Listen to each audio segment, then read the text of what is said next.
one of the main men and women, I guess, behind the Vlogger Con. And a ton of other things. CMAT is correct? Still? Well, yeah. I mean, we're ending up the season. I mean, we are only doing seasons and seeing how it goes, but yeah. So he is an instrumental force behind vlogging and the evolution of video into the internet. And so I want to talk to you a little bit about this. One of the most interesting things to me, of the things that I've seen you've been involved in, was the conversation you had with Justin on the panel at the Podcast Hotel. And kind of get your feedback a little bit on this live stuff and what it means to us as people and as a society that now we've got all these people with these little hats running around recording all the time. Okay. Especially because you have that right there. Yeah. It's kind of a funny thing to talk about. Because right when you said that, I said, okay, you're silly. But not in a bad way that you're not silly. You're really not, because you're holding all the cameras, and that's good. But it's good for certain things, but I don't understand documenting an unedited life just is kind of odd to me. And that's just like making content for the sake of just pure volumes of content is the same reason why, like at Starbucks, they don't have a small, it's called a tall. You know what I mean? It's just kind of how we are. And you knew this all was going to happen, and every once in a while people do the webcam, big phase, but now that everyone's just actually carrying them on their heads, it's just kind of odd from a content perspective for me. It just doesn't end. And it's like, I mean, some people use the camera, like just people who are on Justin, some of them are just shows. We turn it on for 2 hours a day. There you go. See?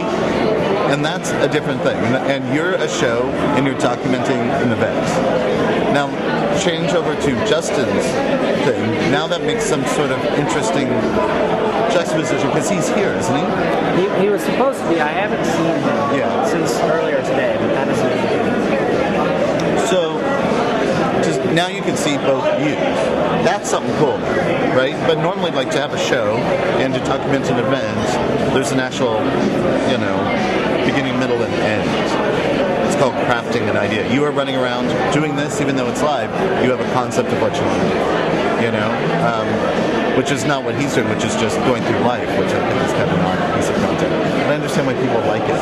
And that's not even talking about things like privacy issues, and because it is kind of invading just to be here at the tide pool, right? I'm on the internet with whatever, my second girlfriend, and my wife is at home. Like, is this right? I mean, I shouldn't have to actually be invaded just to live. Not that that's what's happening. I'm not. I'm not even married. But those sorts of little things, and that's just kind of a goofy, melodramatic version of it. But it's just the little privacy things. Justin in San Francisco tried to go to one of the bars there, and they wouldn't let him in. Like, absolutely not, because they don't want their people to be documented in that way. Now you could say, okay, everyone has, little cameras and they're constantly shooting pictures, but it's not this unedited, documented, piece. I think I'm rambling. But, that's just what it comes down to. It's just kind of, it's a content thing. It's a need for quantity thing that is just kind of Americanly sick. And I'm American. I love America. And I love eating a lot of food. You know what I mean? It's just, and I digest a lot of media. But that's a lot to want to, demand people to do without crafting it. We're going to find craft still wins in this new media time, and everyone's even streaming stuff. That's why some people like you are just doing segments, because you don't want to do that whole thing. And as things go, this will adapt into a real tool that all these conferences everyone goes to, now they're getting, now they're just getting this unfiltered look to it. Well, filtered, but still an uncut look into a whole event. Why don't they have 10 of these guys at Bonnaroo? Or why weren't there 10 of them each at that, whatever that international big concert, the global warming concerts that happened up here with us? Why didn't they have a bunch of those? They were just fixated on Bono or whoever else is performing. And they could have had this whole other experience documented. And that's cool. That's real content. That's entertaining. So there are really good uses of this. Yeah, we see it as our kind of first pass filter. It's like that first person interview experience. It's those happy accidents that you can garner in those times because you can't always be rolling, you can't always have tape in the camera. And then what we really want to do is we want to take that and bring that and produce that down into the show. Right. And take those pieces out. The things that we found were most interesting about Justin's network was the capability to tag specific timelines and create that unique URL. That's the thing that really got me, as well as the concept of, hey, we're socially evolving as beings, and I tried to prod the audience today to say, give me some rules of engagement. Let's talk about what is expected.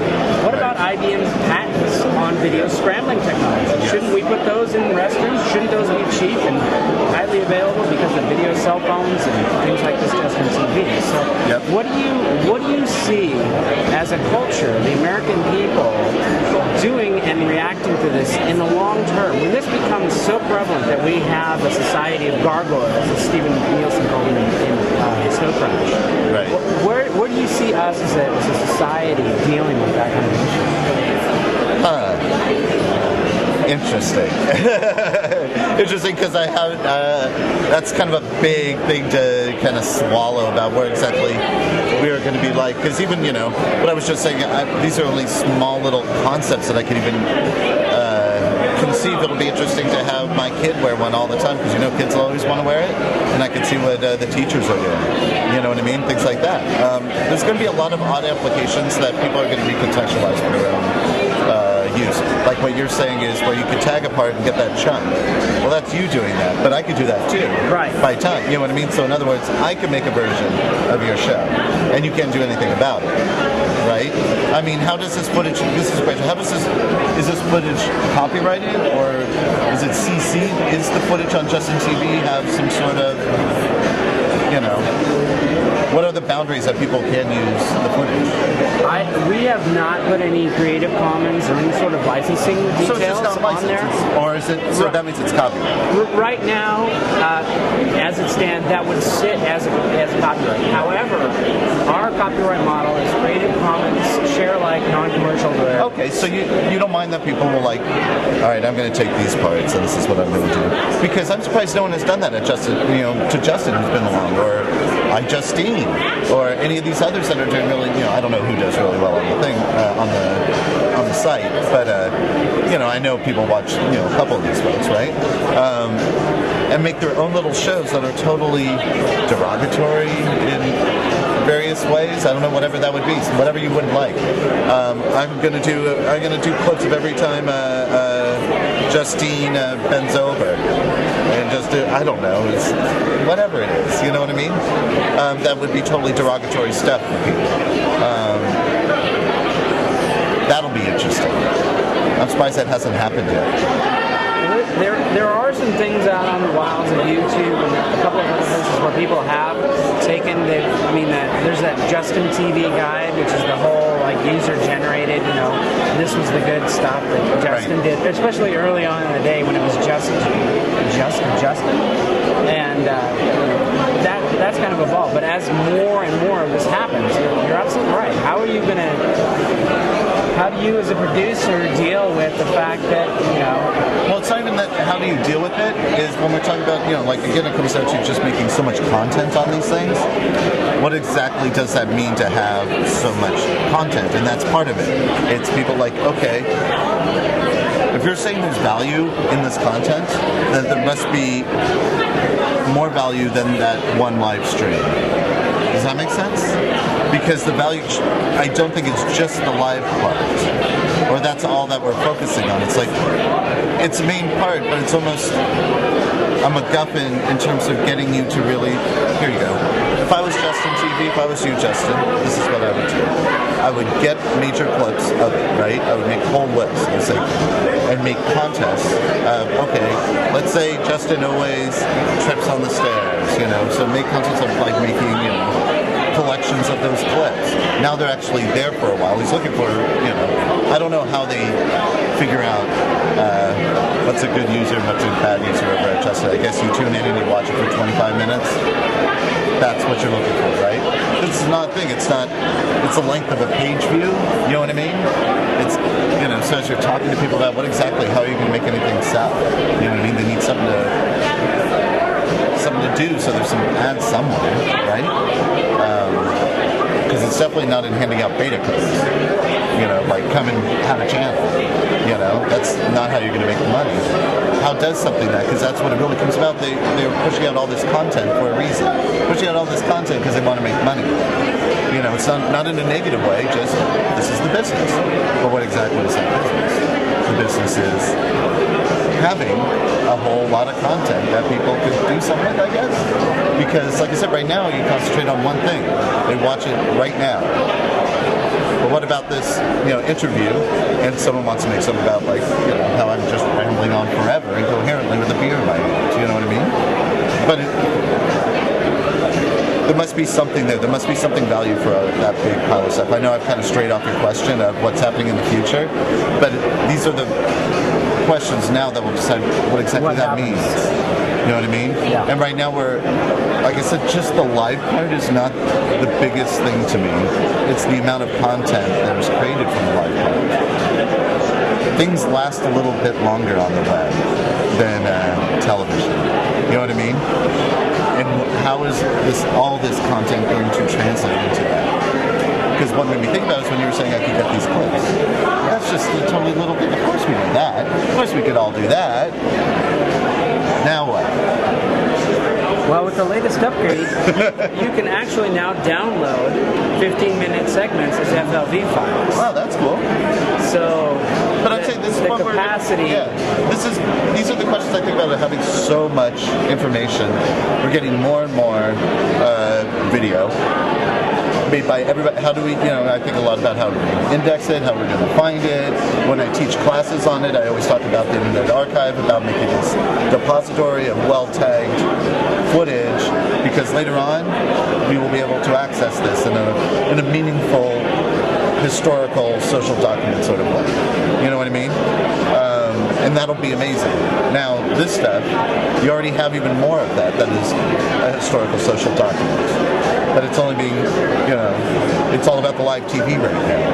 And it's much more than the right now, because it's the web. Because every part of the web is, it's not evergreen. It's evergreen. And it's stuff that will hopefully create some sort of value in many different ways. From just having, let's say, if God forbid, the building burned down tomorrow, the last document of a building. Some of these people here who are very influential in the tech world, or these are very major people, and they're documents that you're showing about them. That's why Brewster Kahle takes a picture of the internet anyway, because he knows you're not going to be able to replicate this document, And he knew the web was more than just what's made right now, because things go away and things mutate, and you will never have those stages again. There's my tirade. Well, I should let you get back to the party and enjoy yourself. I want to thank you very much. Sully, thank you. Oh, I hope that was okay. Yeah, no. Was that okay? If I can get one more. Yes. The vloggies for this year. The vlogging? You mean VloggerCon or VloggerCon? I'm sorry. Yes. VloggerCon for this year. Yes. What's the plan? We were trying to get it into Washington, D.C. for April because all the politicos are back. We're having a hard time finding an appropriate place to do it. That just kind of works. So we may move it now to Philadelphia or New York. We're really looking at New York, but Philadelphia has a lot of great content creators and a very vibrant new media scene, and that's really that's half the battle of making one of these things, because you need local help, because it's a very grassroots sort of thing, and so that's part of what makes it work. April, Philadelphia, New York, or DC, somewhere in that ballpark. Yes, but we're looking at April. Excellent. Yeah. Schlomo Rabinowitz, the man with the plan. Thank you. Have fun. We want to thank our sponsors at Centric for helping get us up here and taking care of us and doing all the wonderful things that they do. Check them out at centric.com.